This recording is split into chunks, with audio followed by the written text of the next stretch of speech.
கிளச்சை பிடிச்சி கீர் போடணும். இப்போ கிளச்சை பிடிச்சிட்டாரு. இப்போ அடுத்து ஃபஸ்ட்டு கீர் போட போகிறாரு. ஃபஸ்ட்டு கீர் போட்டால் இது வந்து இந்த ஸ்லோ அப்படிங்கிற பொசிஷனில் வந்து இருக்கணும். கிளச்சை விட்டோன்னே வண்டி அப்படியே ஃபார்வேர்டில் வரும்.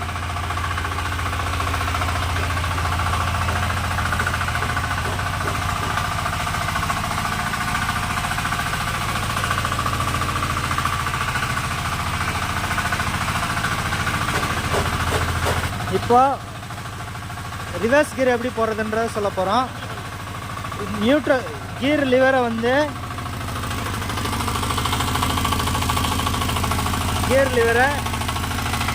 நியூட்ரலில் வச்சுக்கணும். நியூட்ரலில் கீர் லிவரை வச்சுக்கிட்டு கிளச்சை ஃபுல்லாக பிடிச்சி இந்த பின்னோட